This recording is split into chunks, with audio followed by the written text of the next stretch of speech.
I'm not sure if you notice, but you are fearfully and wonderfully made. Not sure. Not sure if you notice this, but you are fearfully and wonderfully made. And whether you like yourself or not, whether you like what you see in the mirror when you look at yourself or not, whether you been working out and you just seems like you can't get the body that you design for yourself or that you image for yourself, or you're studying and you just can't get to where you need to get because you probably don't have the information that you need to have, or maybe you're failing at something. you know Maybe you're just working really really hard because you're a hard worker, you believe in good values, and just things just not working out for you. You just seems to be meeting a dead end every single time. You rise up, you raised up, and then just before you get to the top, it just seems like something just knock you off your socks and just knock you off the top, and then you're right back to square one. It just seems like your life is a constant starting over, starting over, starting over. Well, I'm here to tell you that's on purpose. It's on purpose, and it's by design, because your life is really not falling apart. It's actually falling into place. And if you understand this, then you have to understand the mind of the creator when it comes to his creation. My name is Maycha'al Ban Osher Al. Maycha'al Ban Aaron of Osheral, of the tribe of Loe, aka Levite, son of Aaron, a priest by birth. Yes, I am of the priestly lineage the of Aaron, and I'm here coming to you live from Cebu, Philippines, with a message that I'm really heartfelt, emotional about reaching those who can trace their lineage through the transatlantic slave trade. If you can trace your lineage through the transatlantic slave trade, I'm interested in you, because what you may or may not know is that you are a bloodline covenant people from the scriptures. You are the bloodline covenant seed, the bloodline covenant promise that the Creator made to his friend Abram. It is you that the entire Bible is written about. It's the family of the Creator, the family of the Creator. And you are that family. You are the ones he chose unto himself. I know you can't see that right now. I know you can't feel that because you're struggling. Even if you have finance and you can travel, you got the house, the car, you got everything in your possession, you're still hurting. You're still struggling. There's still something missing. Even if you have all the women in the world and all the pleasures in the world, there's still an emptiness inside of you because there's something missing. And it's because you have not remembered. You do not remember who you are. You do not remember where you're from. You do not remember the name of the Creator who art in heaven, whose name is forever praised. Yah is his name. You do not remember that you are a mighty nation, once a mighty nation under the power and direction of a Creator, the most powerful, the most terrible, dreadful, the most awesome, all knowing, all purpose creator of the universe. You don't know this. And because you've lost those cognitive memories, this thought patterns, you are walking aimlessly into this world, not knowing who you are.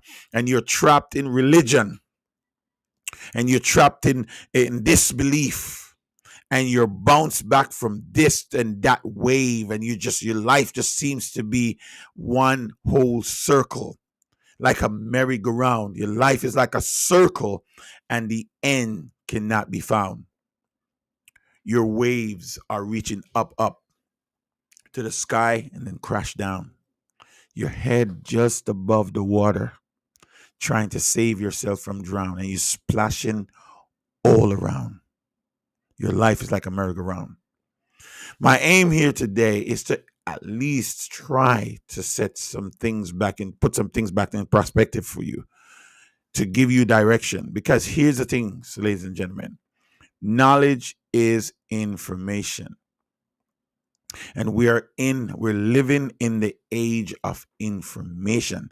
And if you can't understand that, if you can't understand that the information is out there, it's in the air, it's floating around, you just got to reach up and grab it. The Mashiach said it this way. He said, if you seek it with all your heart, seek it like gold and silver, then you will find it. If you seek it, you have to seek it. And so in seeking, you have to look for it. But the most important out of seeking and knocking, ladies and gentlemen, is asking. The power of asking. Oh my goodness. If you could understand this, ladies and gentlemen, if you could understand the power of asking, and that the creator of heaven wants you to just come to him. See, all your life you've been going to this person, going to that person, going to this religion and going to that religion, seeking for yourself, but you don't have the answers because you don't understand the code. You don't understand the written code. You don't understand covenant. You don't understand the relationship between the creator and you through a covenant promised to a man who he called his friend Abram, who he made a promise to and said, you and your descendants after you. You have to understand that. You have to understand what that means. You have to understand, ladies and gentlemen, whitewashing. You have to understand whitewashing. You have to understand curse. You have to understand that you are under a curse. And that curse lasts 500 years, not 400, 500 years, and still going to this day. Look at all the leaders, ladies and gentlemen, that was raised up to try to free you. All the civil rights movements and all the fighting for justice and equal rights. Look at where it got you. You're still a slave. And let me tell you something. Let me tell you something, ladies and gentlemen. The wealth of the black family in America and around the world, in America and around the world, starting in America and around the world, the wealth of the black family will be zero by 2050. What does that mean? What is wealth? What is wealth, ladies and gentlemen? You see, wealth is assets. It's not the paper money.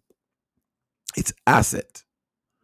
And what that is telling me that you will own nothing and you will be happy. And if you can't see that the world is against you, if you can't see that the entire world, no matter where you go on this planet, you will not have peace. And the reason for that is because you, my friends, are under a curse.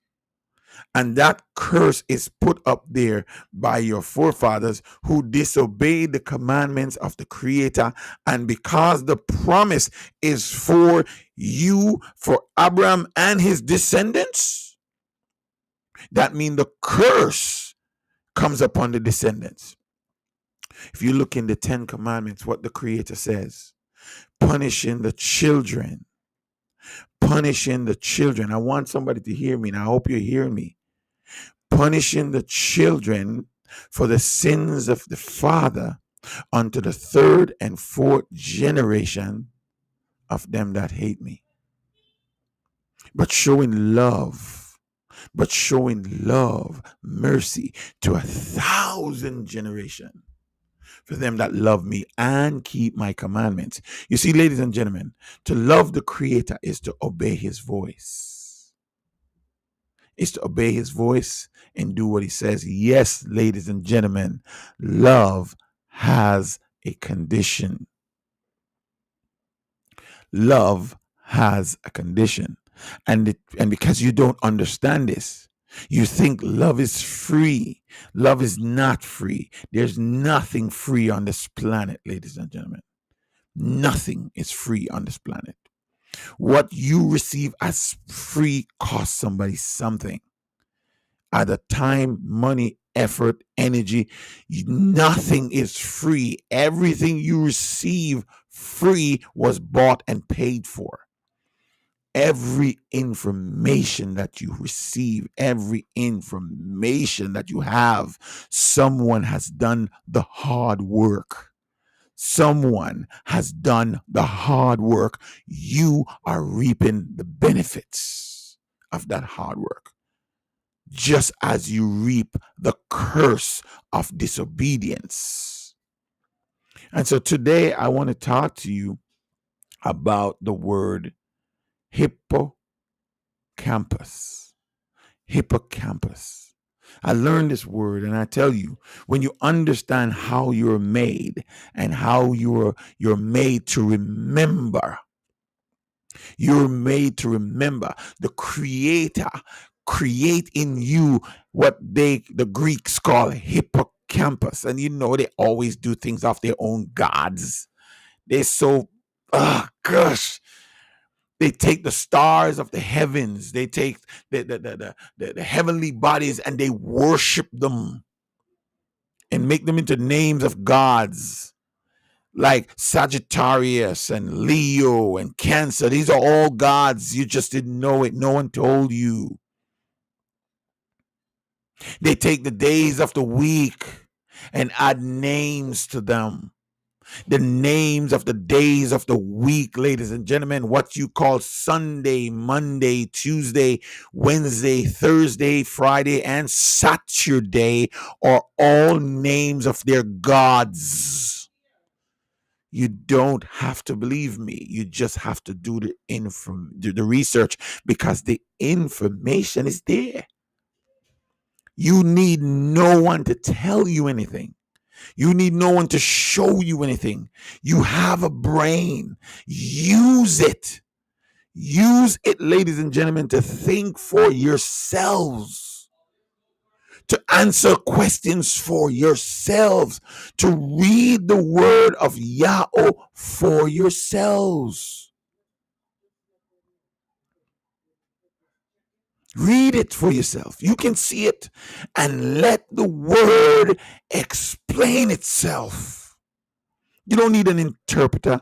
The scriptures is not subjected to interpretations.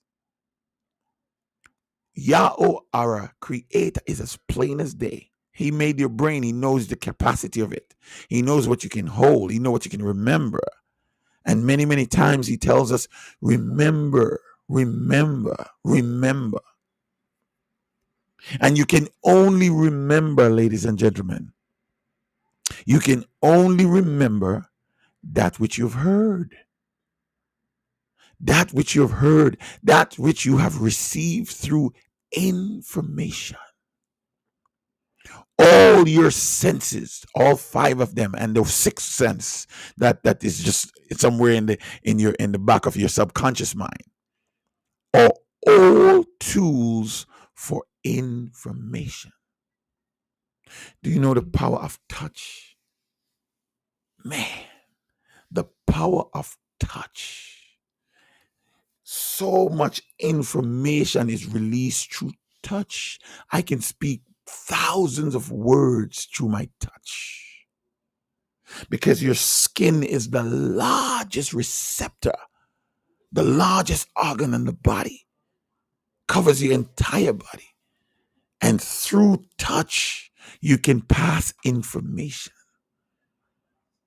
I can let someone know I'm there for them without words. I can let somebody know I need them just by touching them. I can let somebody know how much they're needed by touching them. The power of touch. Are you touching your family members today? Are you touching your friends today? Are you hugging them? The power of a hug. I'm a hugger. I always hug.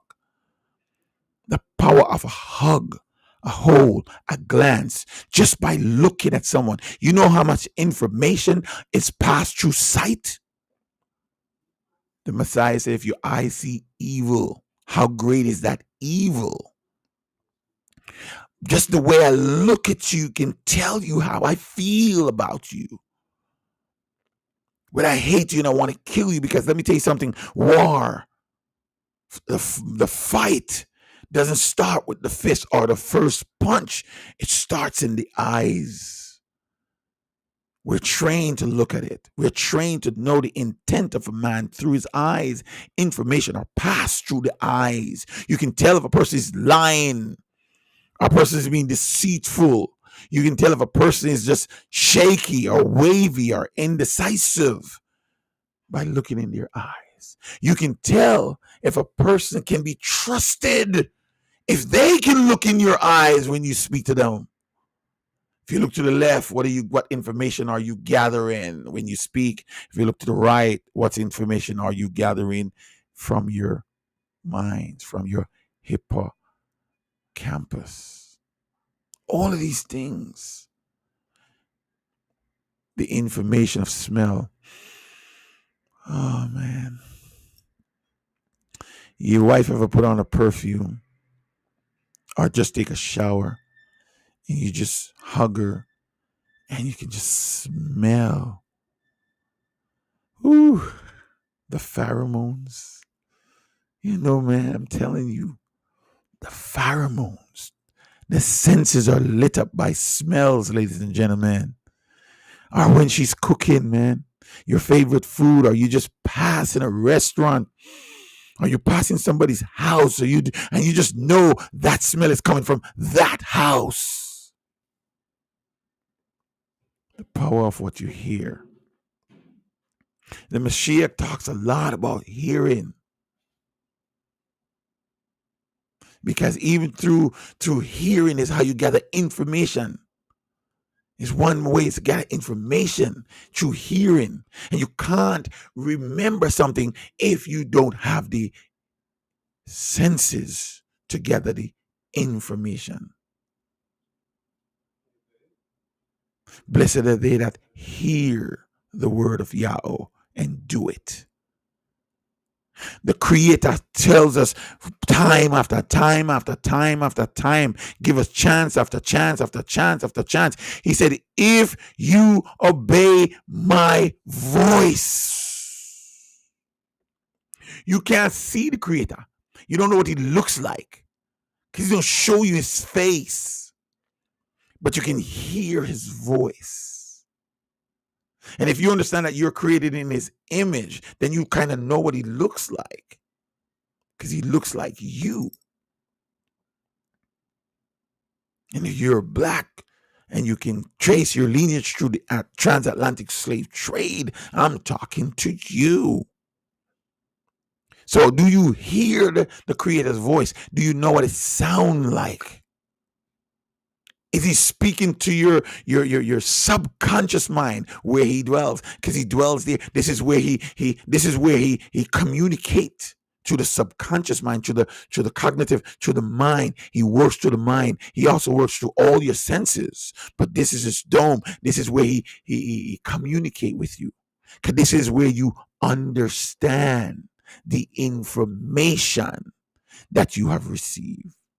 The question is, are you comprehending that information?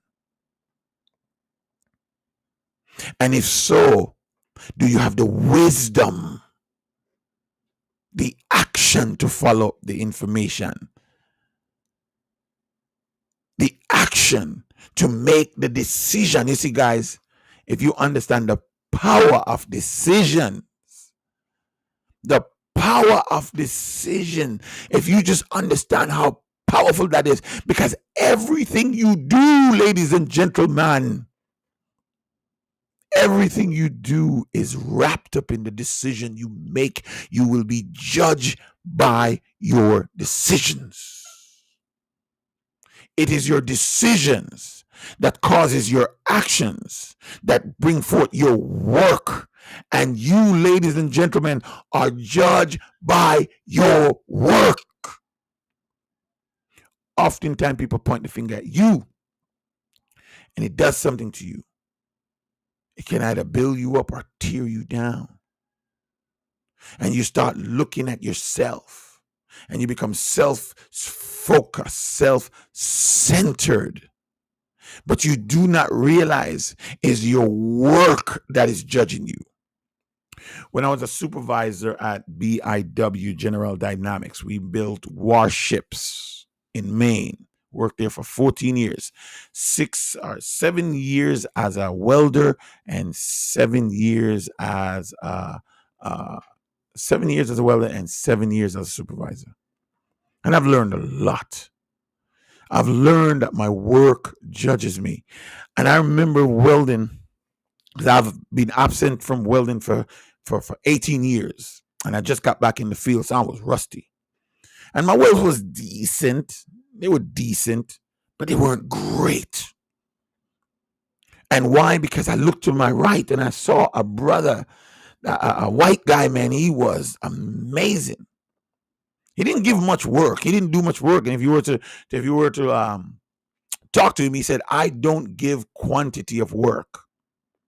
He told me straight up. He said, "This company will never get quantity from me, but they'll get quality." And he would do a little bit of work. And I would tell you the truth, he doesn't even do enough work for 8 hours worth of pay. But let me tell you what he had over many, even myself. The work he did was so freaking excellent. No rework, no mock-up. No rework and no mock-up. That the boss didn't even bother with him. Because what are you going to say? Yes, he doesn't produce quantity, but the quality of work. And if you notice anything about a company, rework is one of the wealth stealer of the company. Rework is where you get the most accidents to happen.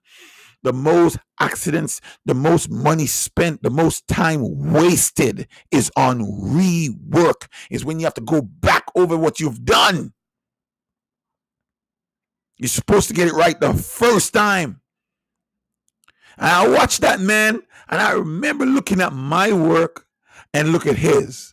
I look at mine, I look at his. I look at mine, I look at his. And I just did not like what mine looked like. And you know why? You know why? Because his was better. And I'm not one to envy a person for what they can do or what they don't do. But I'm saying, by God, if you can do it, I can do it. Do you have that attitude? I have that attitude. If you can be rich, I can be rich. If you can get to this place, I can get to this place. And I want you to show me, how did you do it? Not because I want to take yours, but because I want mine. And one thing with me, Maycha'al ban Aaron of Maycha'al, I've always wanted my own. And I'm going to take yours, and I'm going to take his, and I'm going to take them, and I'm going to put it together, and I'm going to create mine out of it. And if you look at life, life is all about copying. We were taught in school not to copy. Man, we were brainwashed. When life is copycat. All the cars were built from one cars. All the restaurants were built from one restaurant. All the showrooms were built from one showroom. All the clothes was built from one clothes. One man built it. Another man look at it and say, I can add something to it. And when and so they come out with this clause called copyright. What consists of a copyright to protect their work. And so now people look for ways to not copyright, but to add more to this. And the law says, well, if you have more than 20 of this, then you're infringing. And so men find ways to add more things and get better and get better. And we are where we are today. And it doesn't necessarily mean that we're becoming better. It actually means we're becoming worse.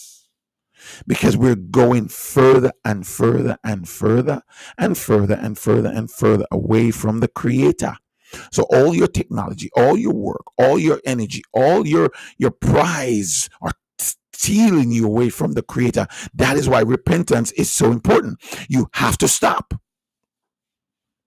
And you see, the problem is that it's not stop change lane and go forward. We're always told, onward, onward, go forward. No, ladies and gentlemen, repentance is to stop, turn around, come back. That means all the things you've built, all the information you have, all the money, all the wealth, everything you have, family, everything you've built is nothing, because you're going in the wrong direction. Unless you can take your entire family with you. And here's the thing, they don't want to come, because they lived in a world that teaches them to go get it, go get the piece of the pie. The American influence on the world.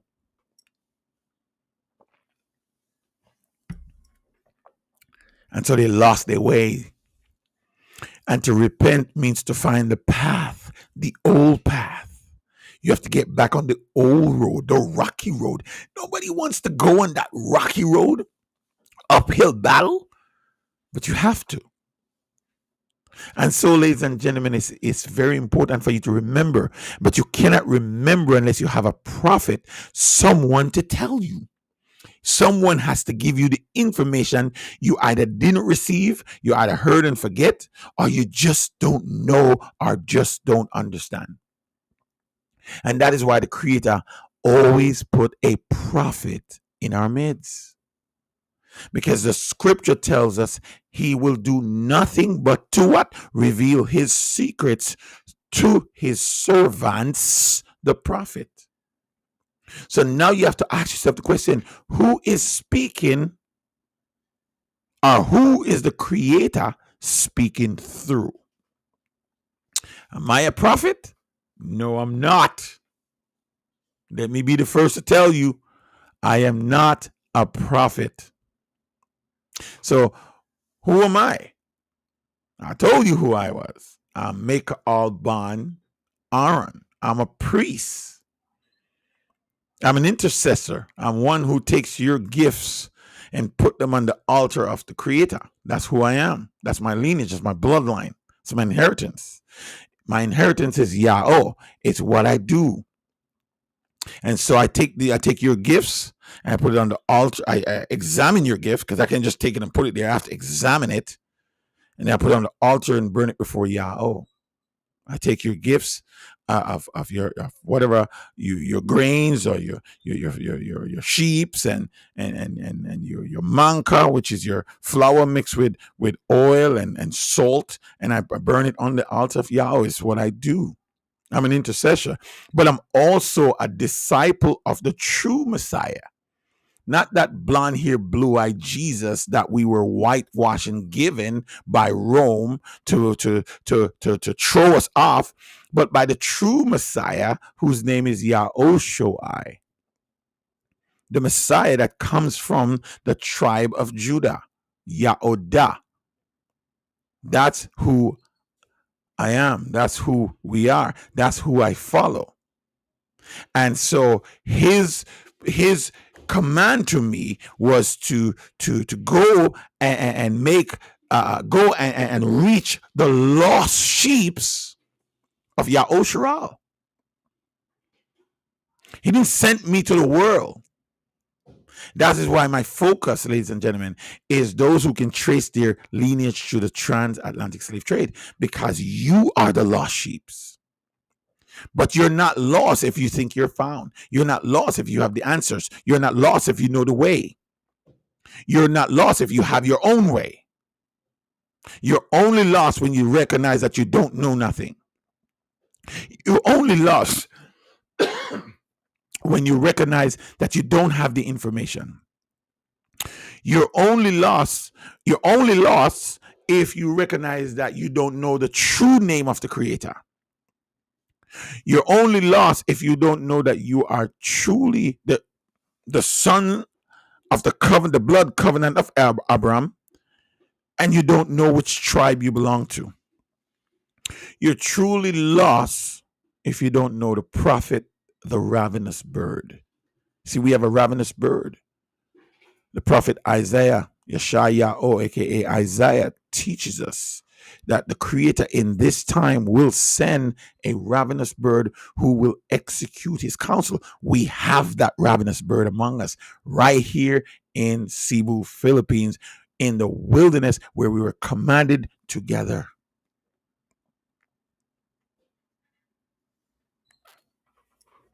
I took 30 minutes of introduction to give you a pathway of a new life. You see, the old has gone, the new has come. This is what it means to be converted. This, ladies and gentlemen, is what it means to be born again. Because to born again is not duck you in some water. That's not what born again means. Because many 2.2 billion Christians today are ducked in water, but they don't understand the truth. They don't know nothing. Or prayed Jesus into their hearts. Oh, you're saved, celebration. But they still leave out of that church unchanged, unrenewed, untransformed, unconverted. Because you see, ladies and gentlemen, you're converted to a religion. You're converted to a style, a way of life, to the 2.2 billion Christians, over 45,000 different denominations. You're being converted to a religion sect. Believe it or not, a cult. Christianity is a cult. People don't realize this. They wouldn't realize because they were never taught what a cult is. You know, when you look at what the example of the cults that they showed you today, and you look at yourself, you say, well, I'm not like them, so there's no way I could be a cult. But if you look it up, if you look up the word, it has good connotation and bad connotation. You got to look at the word. You got to look at the meaning of the word. What does it mean to be a cult? Because a cult is an admirer of a person. You see what I'm saying? What they teach, what they do, and when you sold yourself over to them. And let me tell you something. The Creator is a part of if you use the word cult, your mindset would be like a cult or a cult, right? But we admire the Creator. It's just like if you use the word racist. When a person uses the word racist, they look at a supremacy where one group of people who believe in their hearts that they are better than any other group of people on this planet. But the word racist also means one that love their race, love their people. So there's a good side to the word, and there's a negative side to the word, just like a coin. The coin has two sides, but it's the same coin.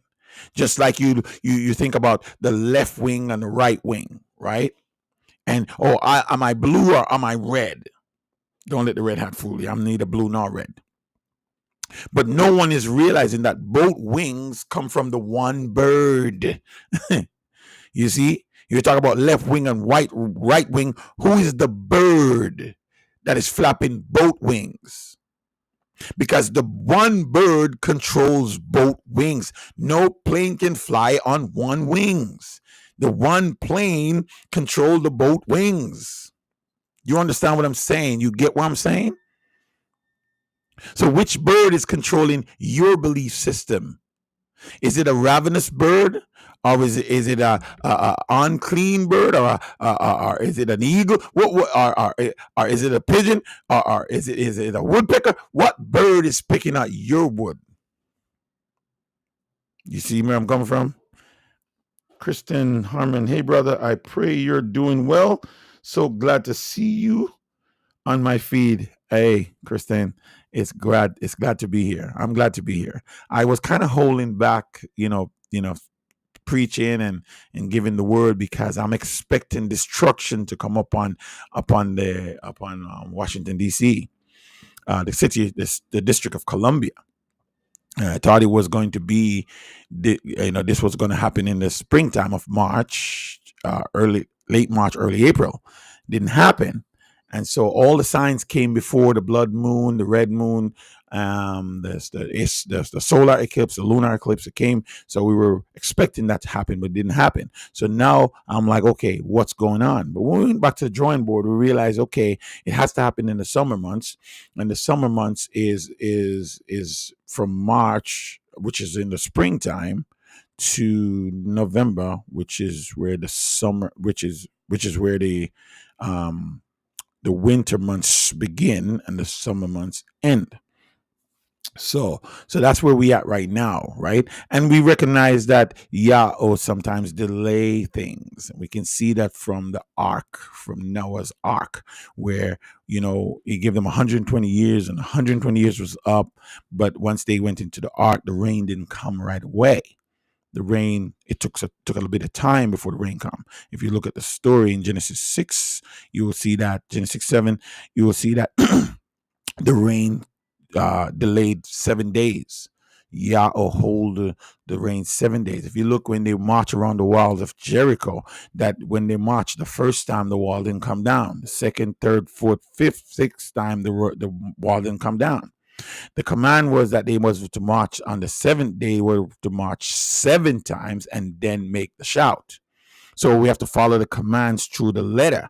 So once they did the 7 march around the walls of Jericho and make the shout, then the walls come down. So there's always a time delay. The Messiah spoke of the 10 virgins.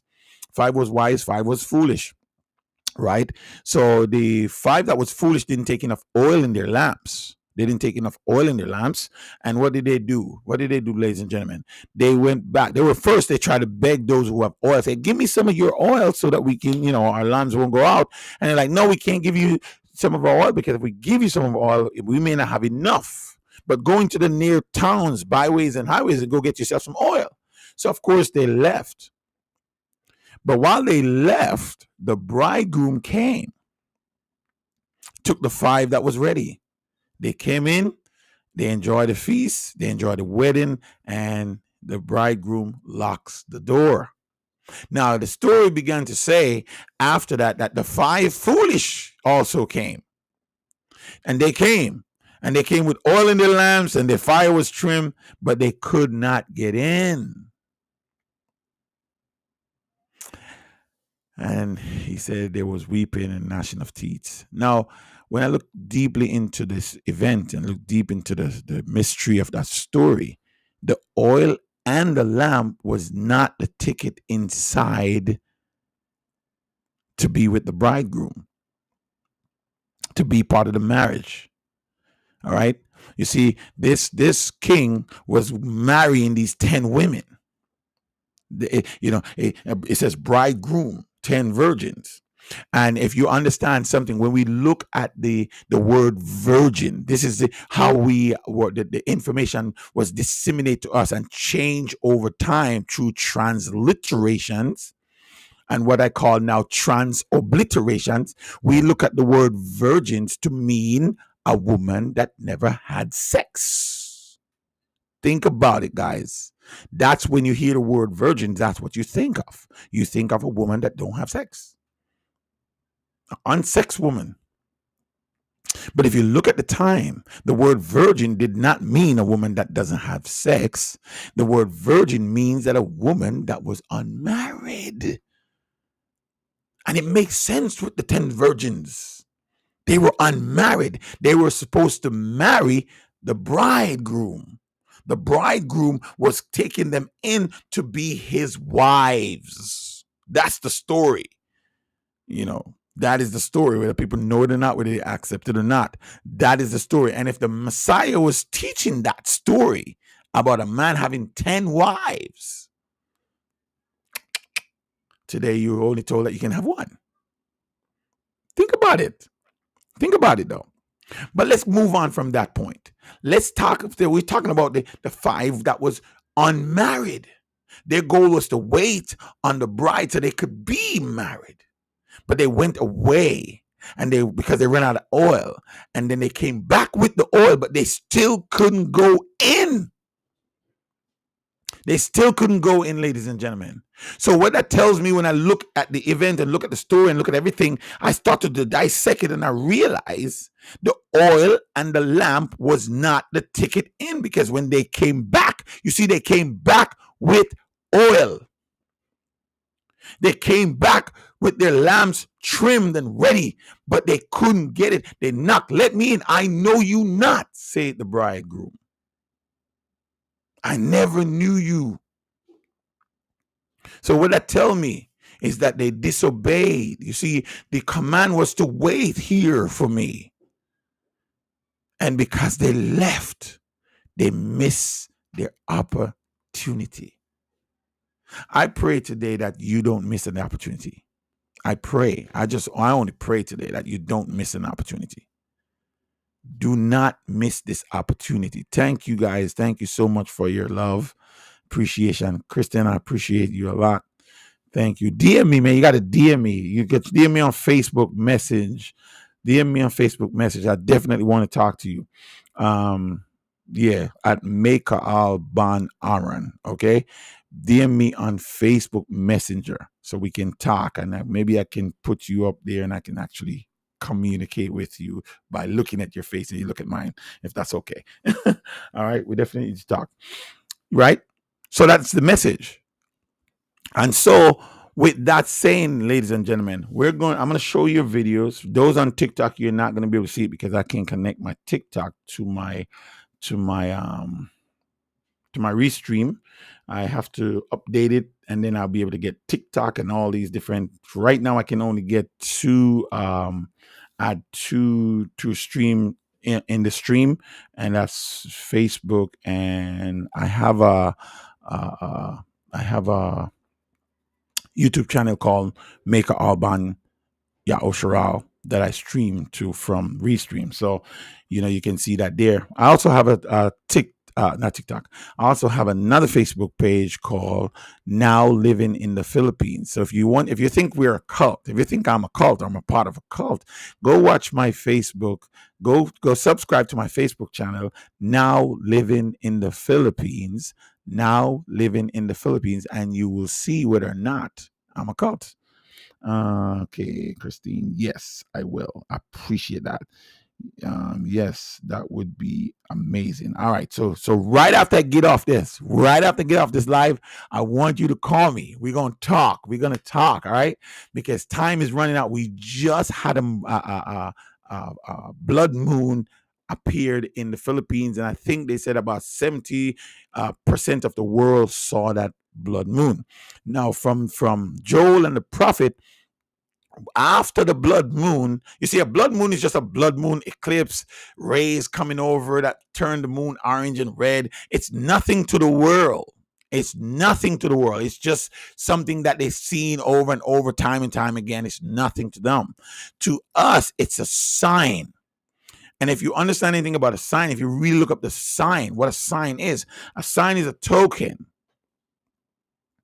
Because it gives information. A sign gives information. It tells you the destination. It tells you where to turn, what to do. A sign gives information. A sign is information. To us, it's a whole different ball game. You see, a sign is a seal. A sign is a token. A sign is a mark. You see, when you see this, know that the time is near, he says.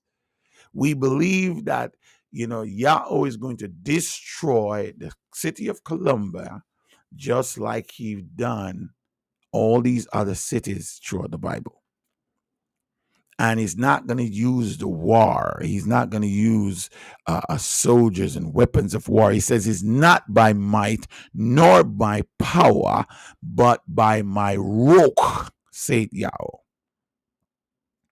So he's not destroying this like how a man will press a button, send a missile, because then that man will take the credit. It's not going to be by earthquake where you can explain that away.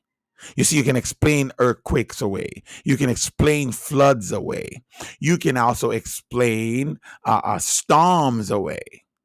Category 5, whirlwind away. You can explain all these things. That's natural. But can you explain a meteor shower hitting that place? Can you explain a comet hitting that place? Can you see in our lifetime, we've never seen that. We see a little bit of comics hit there and hit the earth, but we don't really see it in a catastrophic way. So it's like I liken this to Elijah, the 800 plus prophet of Baal was challenged to prove their God. Which God is God? And Elijah's task was to bring the people back to the true and living God. You see, they were worshiping false gods. And so Elijah set up this challenge that he received from the Creator. He said, listen, we're going to have 2 altars. And we're going to make it big, and we're going to put some heifers on there, some cows on there. We're going to cut it up with wood and everything. And whichever God answers by fire, that is the God you worship. If Baal is God, worship him. But if Yahweh is God, then you worship Yahweh.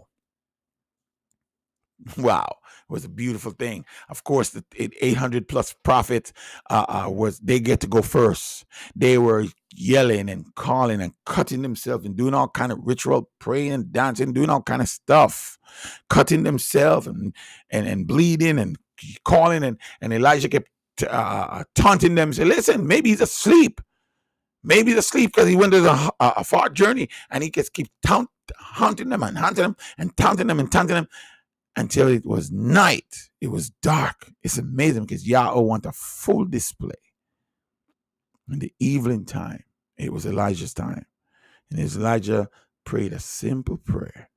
And he said, because you let the people of Maycha'al know that there is a prophet in Maycha'al, and that I am doing these things not on my own, but because you command me. And Elijah called on Yahweh, and Yahweh send the fire from heaven. And the amazing thing about that whole event is that Elijah said, just in case you all might be thinking this is a setup, I got some explosive underneath there, some sulfur powder that automatically lit up. Drench that thing with water. He made them drench it with water over and over. He made them dig a drench around the altar, that the water stays in the altar area, soaking wet. And the fire came down from heaven and lit up that thing, not only the altar, but the stones, the wood, the offering, the water, even the very dust on the earth. I wish I could have seen it with my eyes. I wish I was there to see that. And so we're living in a time now where we are expecting Yahweh to fulfill his words. We're living in a time now where we're going to see the Creator like we've never seen him before. We're going to hear the Creator like we've never heard him before, because there was a 500-year silence. And now in 2025, 2022, 2023, 4 and 5, 2023 was the year of the Exodus, where we were given wings to fly out into the wilderness. Some of us heard his name from 2017. The prophet heard his name a little bit more earlier than that. And then he started to put out these videos all over YouTube. You would think those videos would have 3 billion views, like the videos of Mr. Beast and some of these YouTubers, where they can spend hold your energy and hold your time on foolishness.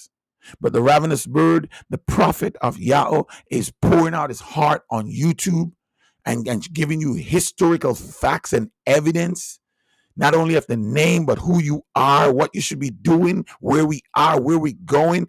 And you would think if he has 7,000 subscribers, I would be shocked.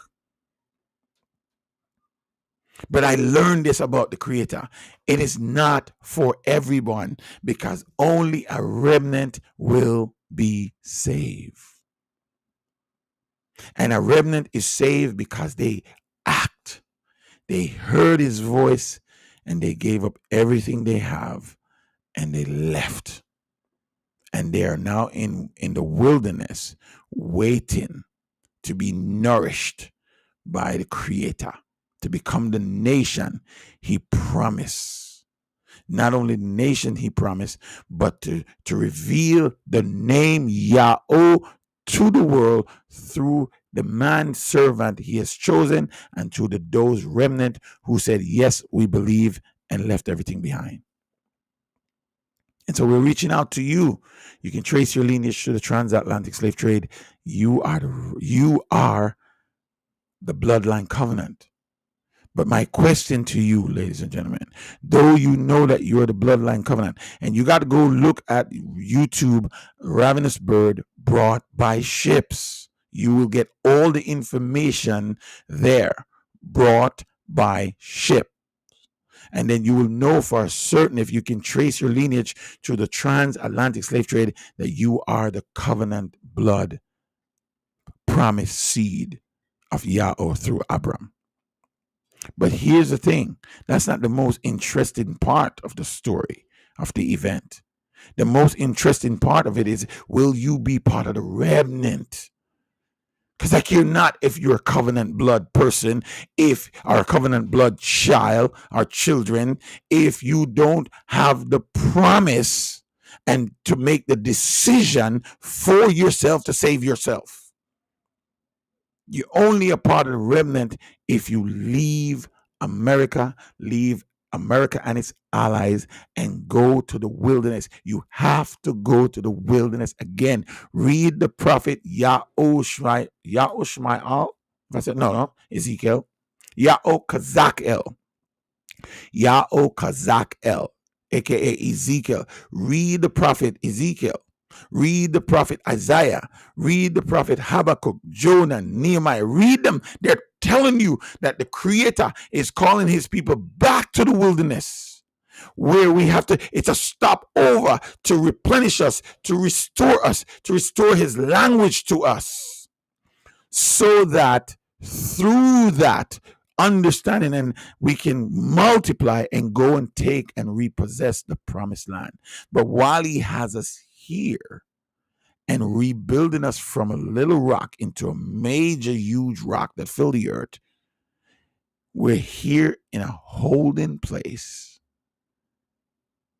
while he destroys the earth. Many people think this Jesus Christ coming back. He ain't coming back. There's no such Jesus Christ. I proved that to you. Get ready. Jesus is not the name given by which you must be saved. I've said that in all my videos because I want you to understand that you're worshiping Jesus, worshiping a false God. You're worshiping a part of a triune Trinity God, the God of heaven, whose name is forever praised. Yahweh is one God.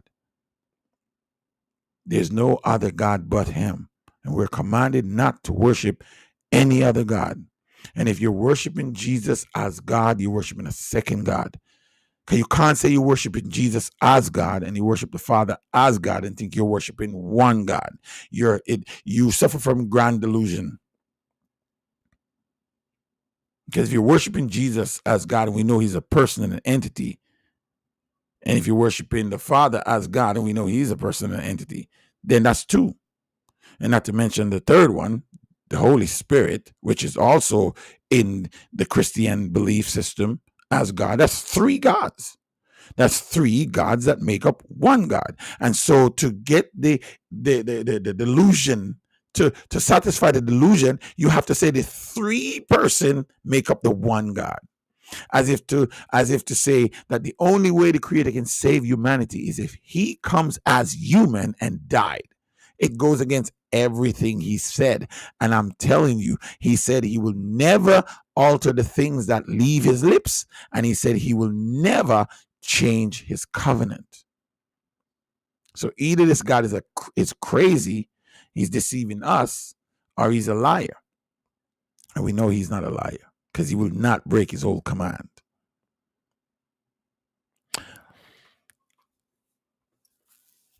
Hippocampus, what it is. Well, let my friend from Psych, let him explain this to you. I will have you watch let me see here. I have a video prompt here for those who are watching on YouTube, my YouTube channel, and on Facebook. For those who are watching me from TikTok, just pay attention. Let's get it on. Let's get it on. Boom. This video aims to explain the structural architecture of the hippocampus and the transmission pathway of the trisynaptic circuit, all of which are associated with cognitive processes like memory formation. To start with, here is the anatomy of the brain. This is visually and structurally divided into 4 lobes: the frontal, temporal, parietal, and occipital lobe. Deep within the medial temporal lobe is a set of structures collectively known as the limbic system. We will solely be focusing on the hippocampus, which is one of the structures that make up the limbic system. This is a paired structure, with one found within each cerebral hemisphere. The word hippocampus is Greek for seahorse, as it takes on this shape. It's part of the hippocampal formation, comprising of the parahippocampal gyrus, entorhinal cortex, the subiculum, and the dentate gyrus. The hippocampus has roles within spatial awareness and the conscious recollection and consolidation of declarative memory. These are the types of memories that you can declare, like facts and events, known as episodic memory. Case studies support its role in memory formation, where lesions in the hippocampus have resulted in the inability of patients to form new memories. However, it's important to note that there are many types of memories, each supported by distinct neural systems throughout the brain. For example, non-declarative memory, which includes procedural and habitual learning, is known to be supported by the basal ganglia. Now, let's look further into the trisynaptic circuit, which will explain the flow of information through the structures of the hippocampus. The major sensory input into the hippocampal formation will come in from the entorhinal cortex. This is a bundle of fibers forming the input tract. This will act as a hub in the widespread network for the memory. These bundles of fibers in the entorhinal cortex will project to the granule cells of the dentate gyrus via the perforant pathway. This is the first pathway in the trisynaptic circuit. From here, the dentate gyrus will transmit its signals to the CA3 pyramidal neurons through the Mozzi fiber pathway, which is the second pathway of the circuit. These Mozzi fibers have dense reciprocal connections which are able to generate new patterns of activity, where one single Mozzi fiber can project to around 35 pyramidal cells within the CA3. CA stands for cornu aminus and helps to divide the hippocampus into 4 subfields, from CA1 to CA4. This name actually comes from the similarity between the shape of the hippocampus to the ancient Egyptian deity Amun, who has horns of a ram. Then the Schaefer collateral pathway, which is the third pathway completing the trisynaptic circuit, will connect the CA3 neurons to the CA1 Schaefer collateral neurons, where it has the highest concentration of NMDA receptors within the brain. Finally, the CA1 neurons will project to the subiculum, which is considered the major output region for the hippocampus. It will go out to the cortical and subcortical regions. The subiculum not only receives cortical inputs from the entorhinal, pararhinal, and prefrontal cortices, but it sends projections out to the fornix and back out to the entorhinal cortex in order to complete the loop. All of the cells that make up the hippocampus will collectively act as an index. This is similar to how a computer index works, as it's able to retrieve and recall the information that is necessary for particular memories. In the case of playing piano or studying, the hippocampal index will retrieve and reactivate all of the distributed parts of the different processing areas associated with that memory. So essentially, the stronger the connections are between these neurons, the quicker you'll be able to recall what you wanted to remember. This is essentially a cortical representation of a memory. Therefore, the hippocampus has to communicate with many distributed regions of the cortex and to collect all of the information from these widespread cortical areas. All right. Now, why do I wanted you to see that? Why do I wanted you to see this and hear this and learn a little bit about this information, the hippocampus? Because you have to understand how fearfully and wonderfully made you are. These Greek philosophies and scientists like to refer to things of the gods they created. for themselves after the heavenly bodies and the earthly bodies and those that's in the sea. They create and liken them things after the God. You have to understand how important these gods are to these nations, because you can't have a nation without a deity. You cannot have a nation without a deity. You can't have a church without a deity. You understand? You cannot have a church without a deity. You cannot have a religion without a deity. The psyche of a nation and a church and a religion has to have a deity, because the culture is built on deity. People don't understand these things. And so when it comes to memory, you have to understand, like she said, like a computer. It's not like a computer. The computer is like the brain. The brain is not like the computer. The computer is like the brain. It has to be programmed, and it's programmed by your senses, by the information that you receive from your senses. And that sixth sense, our subconscious mind, whatever is planted in it, is so fertile, it doesn't know good nor evil. Your subconscious mind only knows and only grows that which is in it. And so you have to understand that you are programmed to remember.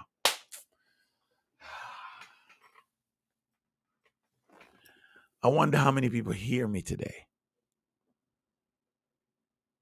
You ever wonder why they spend $30 million? $30 million on a 10-second commercial. $30 million on a 10-second commercial. You ever wonder why? Because you see, when you're in power, when you're in control, you have to control what people see and what they hear. You don't control a people by force. It doesn't work. History proved that it doesn't work. You don't control a people by using force. There will always be rebellion. You take away the substance that people need to live, and they will die fighting. Why do you think when things happen, people loot stores? They're not looting because they're thieves. They're looting because they have to survive. So if there's no food coming in, let me get as much as I can for myself. I need clothes for my family. Let me go get it. It's over there. Let's go get it. They understand, the powers that be understand this. So they're not trying to control you by force. This is why they give you what? Integration. Because they realize if they let you loose, think about it. Just think about it. All of the creation on this planet that was created through you, to those who can trace their lineage to the transatlantic slave trade, if they set you free, they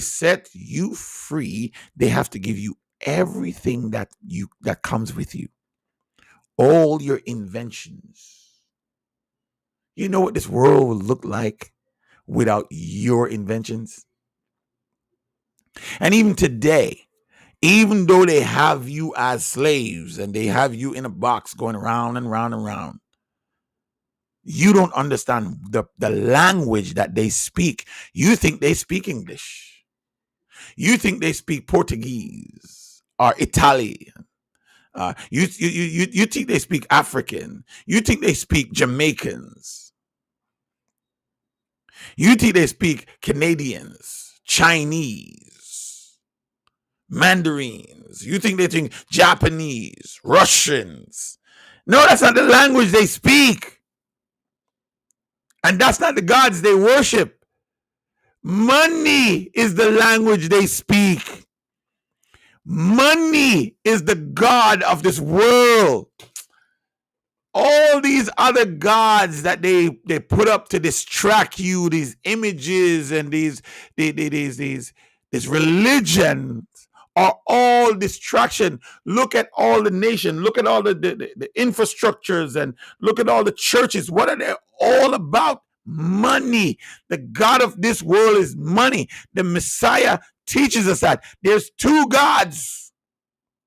Not even Satan is mentioned as a God that rules this world. He's not the master of this world. Satan is not the master of this world. The master of this world is either the Heavenly Father or money. When they say, in God we trust, you think they're talking about the Creator?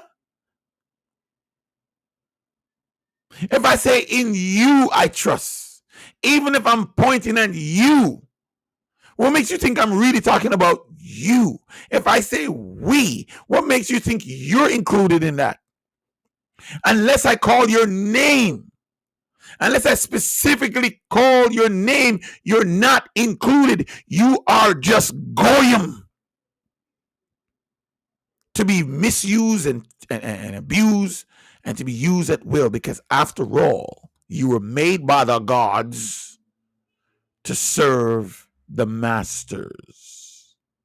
And so they made themselves into masters because their Greek philosophy, their Roman philosophies, their Babylonian philosophies is that they were created and fashioned by the gods to be our rulers. And so they control all the infrastructures, but they don't know that all these things are happening because of the true and living Yahweh, whose name be forever praised. He's the one pulling all the strings. He's the one who sets up kingdom. He's the one who disposed them. He's the one who set up kings and he disposed them. Why you think he's called the Kings of Kings? They give that name to this so-called God-man that they made, whose name is Jesus, but that title belongs to the Creator alone. He is the Kings of Kings and the Lords of Lords and the God of gods. That's why he commands us to not bow down and worship no other God or gods but him. Rule number one. If you don't understand anything, ladies and gentlemen, you are designed, you were created, you're made, fashioned to live by law. And everything you've been going through right now, everything that's happening to you right now, everything that you can experience right now is based upon one of two things. Either you've broke a law or you kept a law. The things that are happening in your life, your health, your well-being, your wealth, everything that's happening to you is based upon whether you keep or break laws. Because you cannot escape it.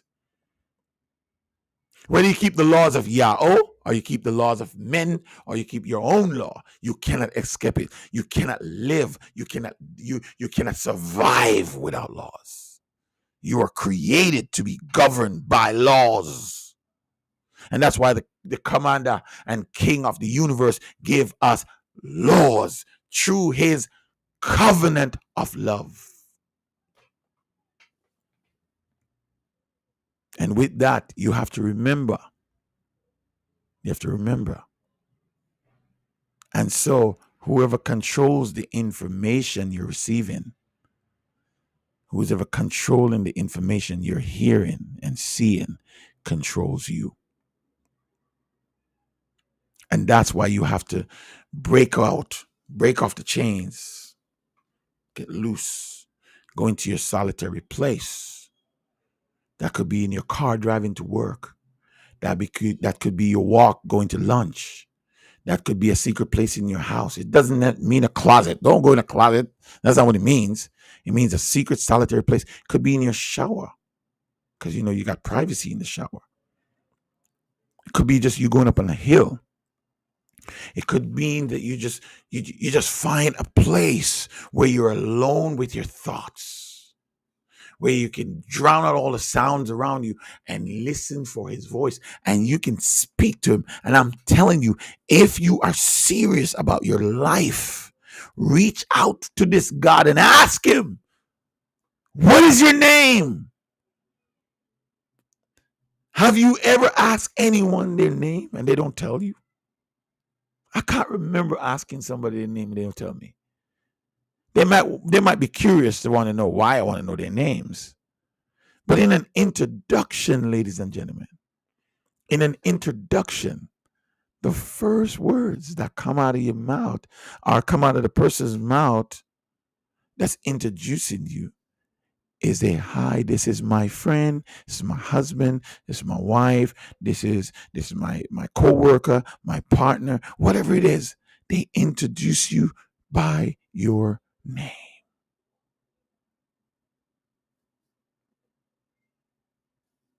Because your name is the sweetest sound. The sweetest sound that can ever come to the ear of a person is the sound of their own name. And so the most important thing you can know right now is the name of the Creator. Because without it, man, everything you do is is a naught. You're worshiping idols. You're going down the wrong path. You got to know which God you're worshiping. And that's why we were lost.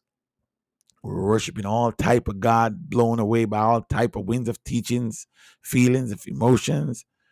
But now we know that we know our God, and thanks be to Yahweh for his words and his promise. He sent us a ravenous bird, man. We are at the time of a living prophet. We're at the time of the end of the 500 years silenced by the Creator.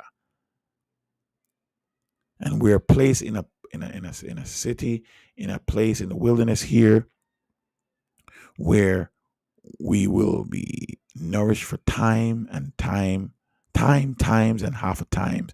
That equals up to 98 years, of which we already accomplished 2 years. From the time of the Exodus 2023 till now, we're 2 years in. So now we're the wonder years. These are called the wonder years. We're wondering what he's going to do. We're waiting patiently. Because that's all we can do right now is wait. You're waiting to see if we're full of shit. We're waiting to see if we're full of shit. But that's all we can do. But the most important thing is that we wait where he commanded us to wait. We heard his voice and we left everything. And that's the beauty of it. So we won. We won already. Because we obey his voice through his prophet that he sent. Surely Yahweh will do nothing but to reveal his secrets to his servants, the prophet. Now, as I close here, doing good, 1 hour and 13 minutes. It's not bad. Deuteronomy, Torah 5, 6 and verse 12 says, then take care lest you forget Yahweh, who brought you out of the land of Mitzrayim, Egypt, out of the house of bondage. So warning, take care lest you forget. This is why the hippocampus, the one that the part of the brain that has everything to do with memories. Let me tell you something about memories, ladies and gentlemen. I've come to learn these things, and I tell you, change your perspective of how you see things. That's why you got to make sure you eat right. You got to make sure you eat right. You're taking care of yourself because you need blood to be flowing up there. You can't have nothing restricting you. You got to take care of yourself. You got to eat right.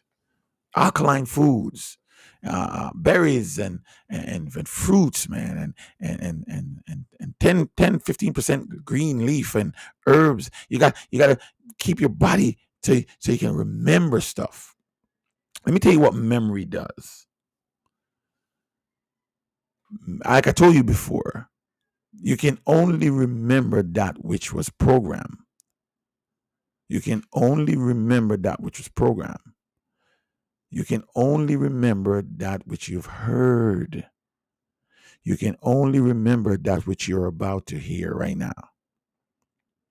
So it has to be told to you. You have to receive it from some sensory, and you have 6 of them. Memory, ladies and gentlemen, bond you to the past.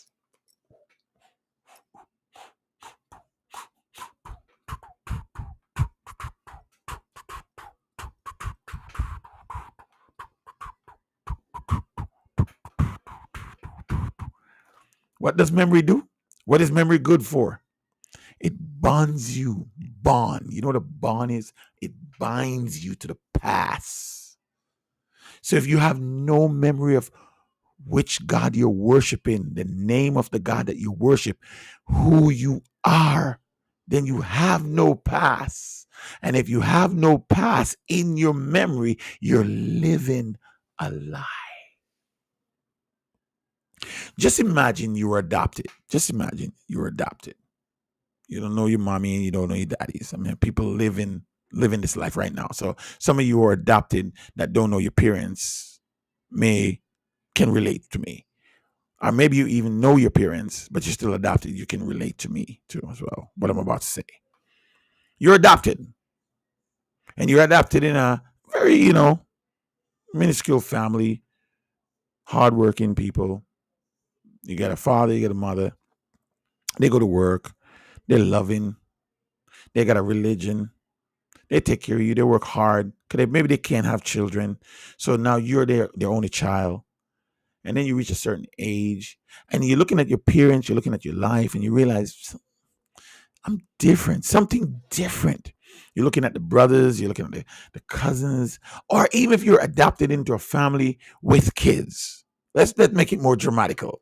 So you're adopted into a family with they have children, and you're adopted, and you're looking at them, and you're looking at yourself, and you're like, I'm different from them. You probably look at your skin colors, you got their skin colors a little different.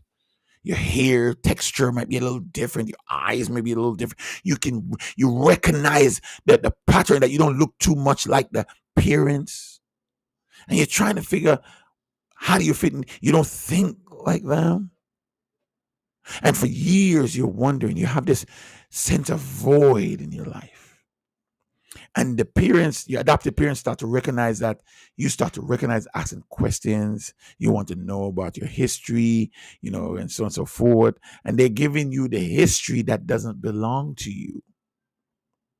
Oh, your auntie this and your auntie that and your uncle this and your grandfather this, but that's not your history.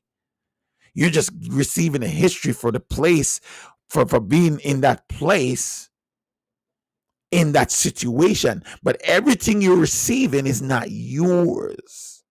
But it's made to feel like yours. It's made to feel like, wow, this is mine. But you can't connect to it. And then one day, you're 25, 30, and they tell you you're adopted. Oh my God. You know that make you feel? The first question you would want to know, the first question you would want to ask is, who are my parents? Why would you ask that question? You're in a loving family. They provide for you. They gave you everything you want, make you into the man or woman that you are today. You're strong. You're doing good work. You're positive. You're full of energy. You're giving. You're a servant. You got money. You got a structure. You got a family now. Why would you want to know? Why is that important? Why would you want to know? You see, if you're anything like me, you would want to know who you are. You want to know where you come from. You want to know your family structure. You want to know why they sold you, why they gave you away, what happened. You want to know it all. Who would say, okay, F it. I'm just going to continue with my life. You'll never be whole. And that's what you're going through. That's what I was going through. I always knew something was right. Something was not right with the way I'm living, the things that I've believed. Something wasn't right with my grandmother's religion. Okay, I grew up with my grandmother, my mom. Can't even say my father's religion. Something wasn't right. I'm reading the scriptures for myself and I'm looking at it. I'm like, I'm not bonding to this. Something is not right. What they're teaching me can't be right because I got sense. I got brain I got brain. I remember what I heard. I remember what was said. And I'm looking at what you said and looking at what you say now, and it's changed. I'm looking at what this Jesus is saying versus what the creator is saying. And I'm saying, wait, it doesn't match up. It doesn't line up. I'm looking at the fact that this Jesus said, I was sent only to the lost sheep of Israel. But then I look at another version of it and he said he was sent to the world. For God so loved the world that he gave his only begotten son, that whosoever believeth in him should not perish but have everlasting life. For God did not send his son into the world to condemn the world, but through him the world might be saved. And I'm like, wait a minute, but you just said over here you were sent only to the lost sheep of Israel. So what is it? Then when you send out your disciples, you tell them not to go into the way of the Gentiles, nor in the way of the Samaritans, but go he rather to the lost sheep of Israel. So you're sending your disciples to accomplish the same goals that you were sent to do. So why now the whole world? How could you die on the cross for the whole world when God, the creator, does not accept human sacrifice for sin? And this not man? This man, though he was supposed to be divine, is he not human being? How can you make him a sacrifice? It goes against your prophet who says Yahweh does not accept human sacrifices. He commands us not to put our children in the fire, not to sacrifice our children. So how is it now that you're sacrificing your children? And furthermore, the letter J just blew my socks off. When I found out the origin of the letter J, it just messed me up. When I read and found out that and get information gathered from a friend and realize that God, the creator, is not a trinity, that there's no prophecy or no prophet that ever declared God to be a triune God.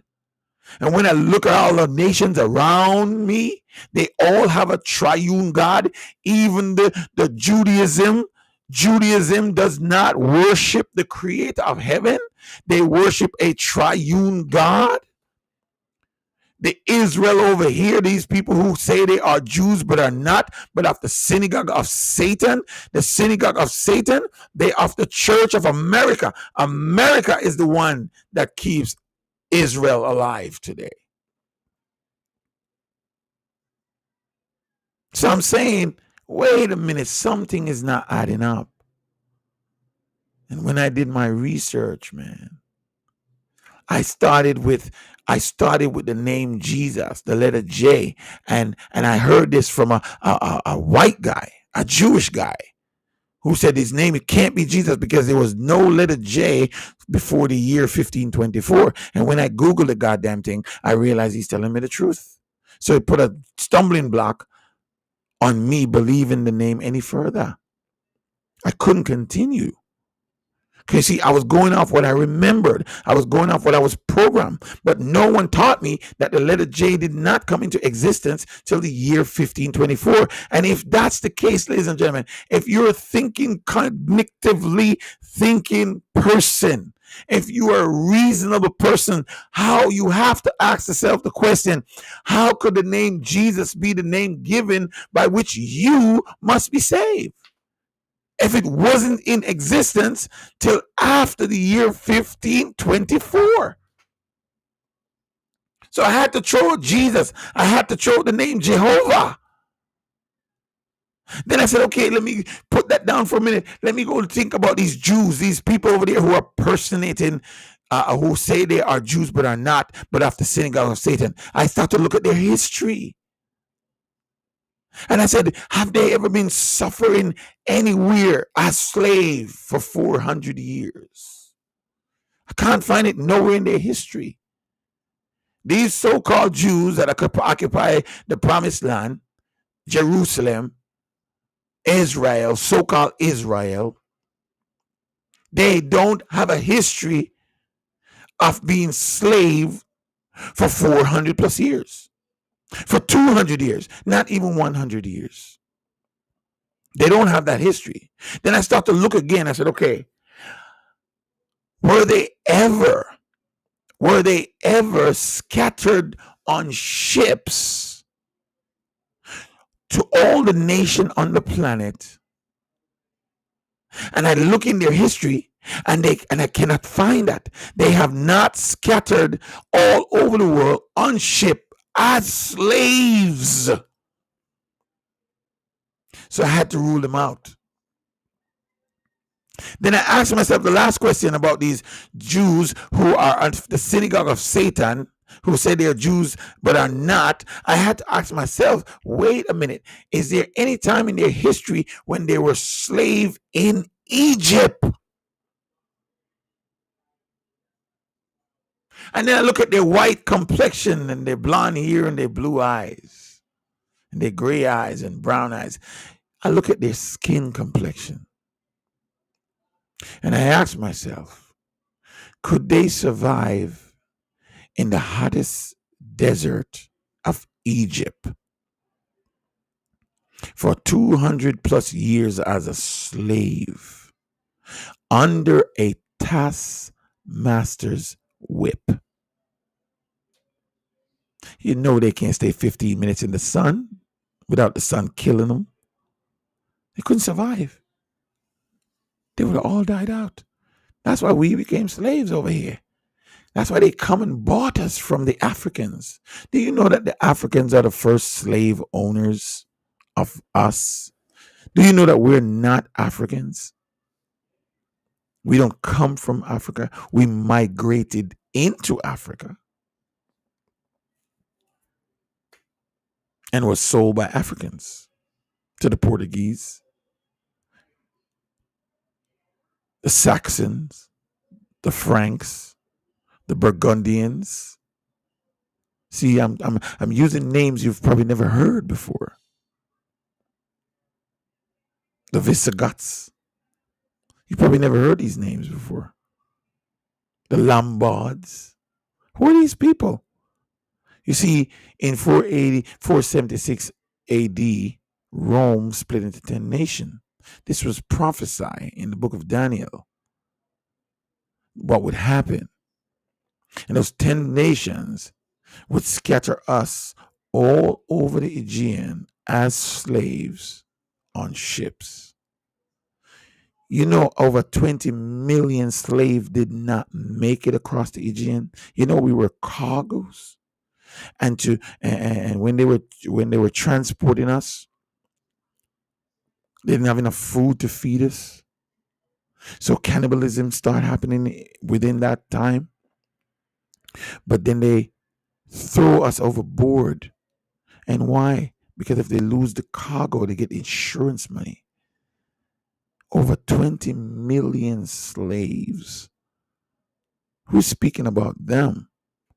And I can't even tell you the things that you know. This is why I post these things on my page. People think I'm racist. You're goddamn right I'm racist, but not in the way you think racism is. Because you can't be a supremacist or a racist if you don't control economy, if you don't control wealth, if you don't control people's lives. So any racism that I will be, it could be hatred for how you treat me. So what sparks my hatred for you is how you treat my people. And you will say, fuck it. No, listen, that was long time ago.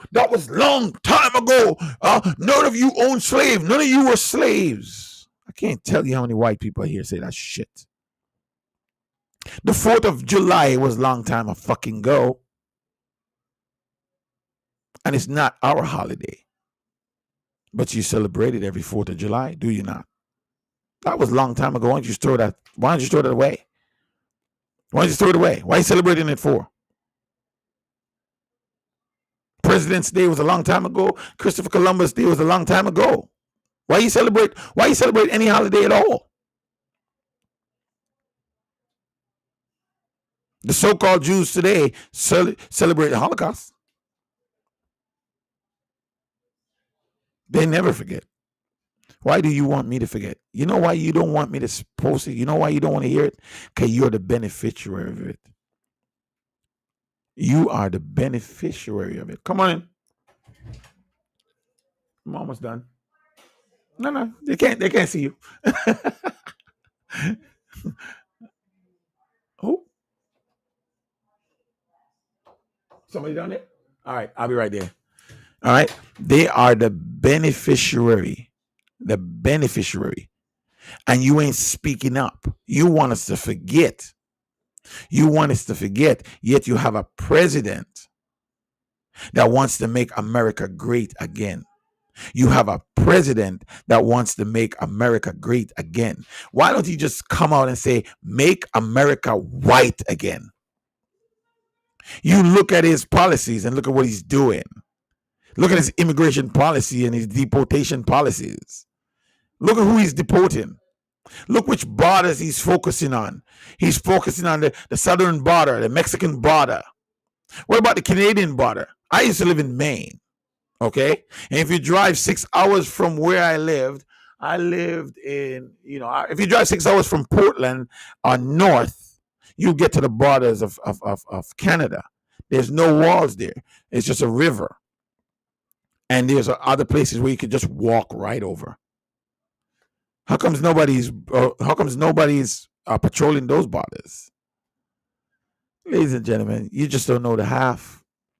What about all the Ukrainians that came into America and the Russians that came into America and get pardon, asylum, Chinese, Japanese that come in? You want to tell me that there are no Chinese immigrants that stayed over?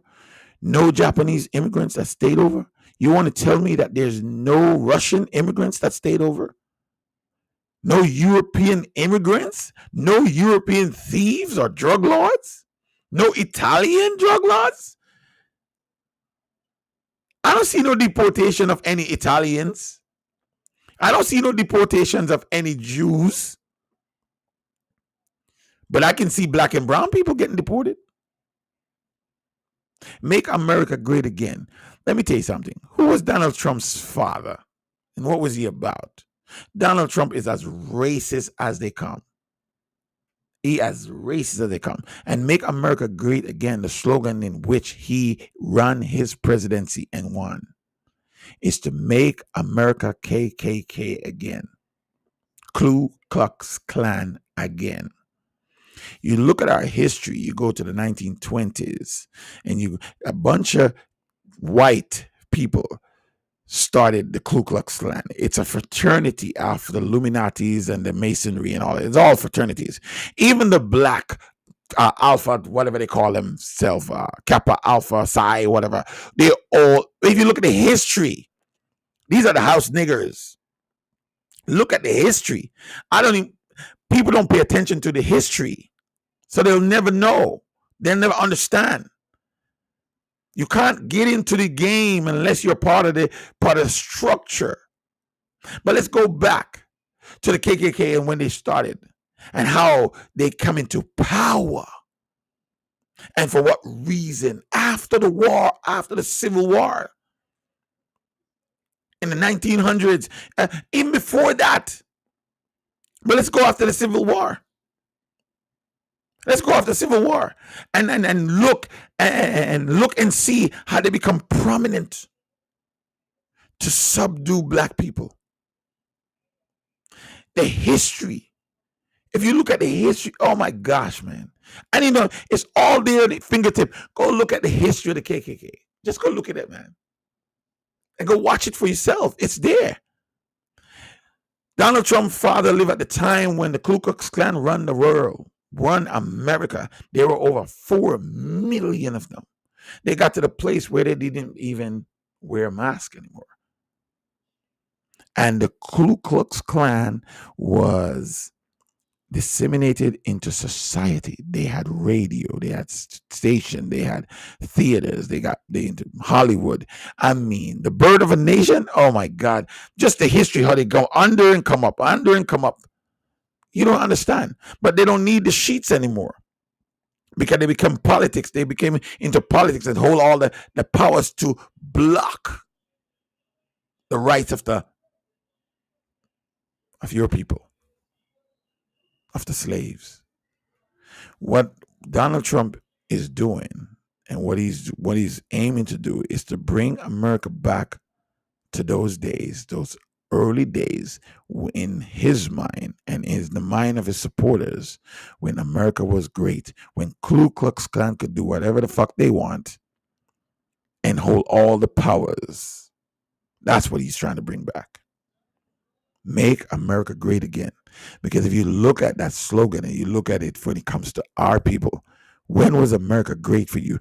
Listen, you're not when the Constitution of America was fucking written, you weren't in mind because you were not human. You were property. Go look at the history. I'm telling you, go look at the history.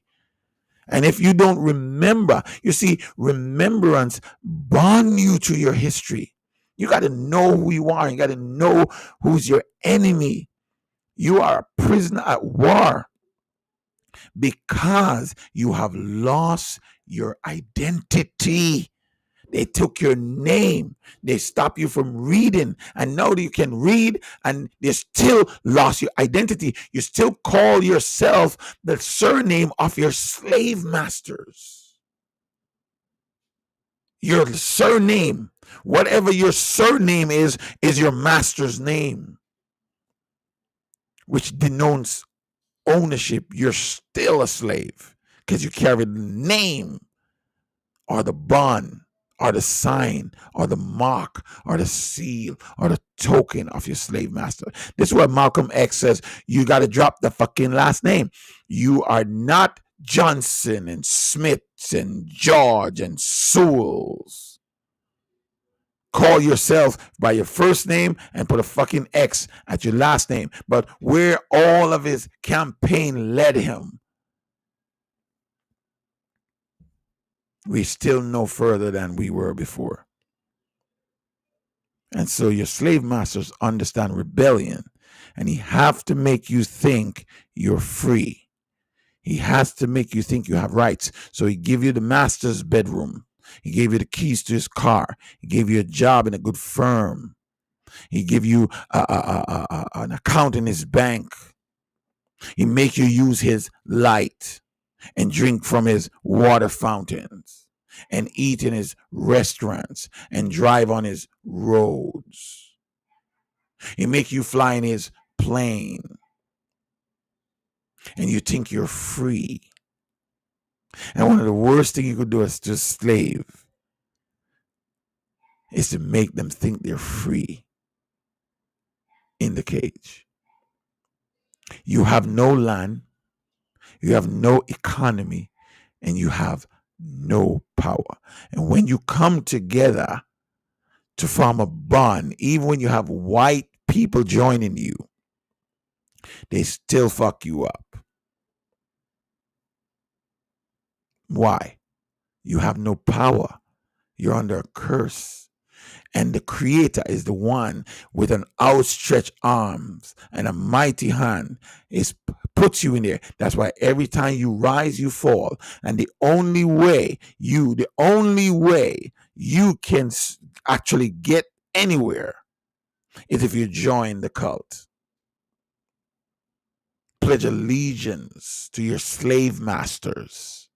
And when you pledged allegiance to your slave masters and join their 666 cult and the Illuminatis and their higher upper echelons in their masonry, then they'll give you a piece of the pie. Because here's the thing, you become that house nigga. You become that house nigga. And then guess what? Guess what happened after you become that house slaves? You get to wear the nice clothes, you see. You're not in the field. You get to wear the nice clothes, put on the nice chains, wear the nice watch. You feel good about yourself. And now you have your children grow up in this. You don't want to see your children in the field. So you protect the master's house. You protect the master's way of life. And you don't realize that is what they're trying to preserve by killing your ass. And if you look at our history, who they use to take down the leaders? Who do they use to take down the leaders? They always infiltrate and use you to take you down. Because we were never conquered as a people. We're too strong. Where the playing field are level and the rules are established, we dominate. It's what we do. It's who we are. It's who we were created to be. Where the playing fields are level and the rules are established, we dominate, ladies and gentlemen. They know this about you. And this is why they have to keep you in a box. As I leave you with these, as I close, I leave you with these. Deuteronomy 8:2, and you shall remember the whole way that Yahweh your Elohim has led you these 40 years in the wilderness, that he might humble you, testing you to know what was in your heart, whether you would keep his commandments or not. Isaiah, Yeshayahu 46 and verse 9, remember the former things of old, for I am Yahweh, your Elohim, your mighty power, your higher power, and there is no other. I am Yahweh, and there is none like me. Stop being fooled and thinking that God is the Trinity. There is none like him. Psalm 77 and verse 11. Mashlei 77 and verse 7. I hope I'm saying that right. I will remember the deeds of Yahweh. Yes, I will remember your wonders of old. Psalms 103 and verse 5. I remember the days of old. I meditate on all that you have done. I ponder the works of your hands. Revelations 2 and 5. Remember therefore from where you have fallen. Repent and do the work you did at first. If not, I will come to you and remove your lampstand. A lampstand is only found in the sanctuary where the Most High dwells, behind the curtain in the most holy place. Psalms 119 and verse 55. I remember your name in the night, O Yahweh, and keep your laws. Isaiah 49, 15 and 16. Can a woman forget her nursing child, that she should have no compassion on the son of her womb? Even these may forget, yet I will not forget you. Remember, I have engraved you on the palm of my hands. Your walls are continually before me. This is Yahweh, man. That's the love he has for you. Psalms 103 verse 2. Blessed be Yahweh, O my soul, and forget not all his benefits. Proverbs 10 and verse 7. The memory of the righteous is a blessing, but the name of the wicked will be cut off. It will be rot. Deuteronomy, Torah 5:32 and verse 7. Remember the days of old. Consider the years of many generations. Ask your father, and he will show you, your elder, and they will tell you. Joshua 1 and verse 9. Have I not commanded you? Be strong and courageous. Do not be frightened and do not be dismayed, for Yahweh your Elohim is with you wherever you go. Proverbs 3, 5, and 6. Trust in Yahweh with all your hearts and lean not unto your own understanding. In all your ways acknowledge him, and he will make straight your path. Deuteronomy 4, 9. I'll leave you with this one. There's so much. Only take care, my brothers and sisters. Only take care to keep your soul diligently, lest you forget the things that your eyes have seen, and lest you depart from your heart all the days of your life. Make them known to your children and to their children's children.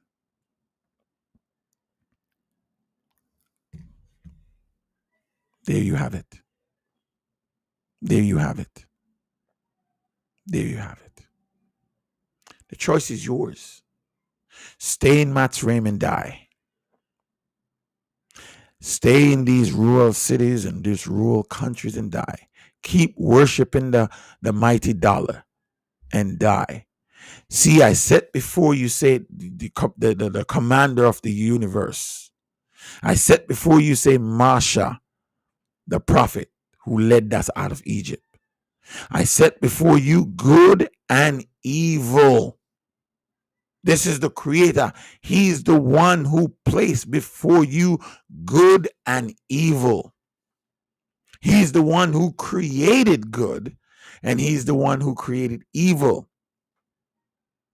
He's the one who created light and darkness. I am telling you that everything is happening to you. Everything that is happening to you is by design. It's on purpose. It's either to save you or to destroy you. There's no middle ground. Repent and live, or transgress and die. Choice is yours. Until next time, I hope you get something from this, and I hope it leads you to righteousness. Time is running out, ladies and gentlemen. Time is running out. We're at the eve of this destruction, and we all wait and see. The only difference between me and you is that for me and my house, we choose to wait in the ark. And that ark is Cebu, Philippines. Cebu, Philippines. You choose. Shalom.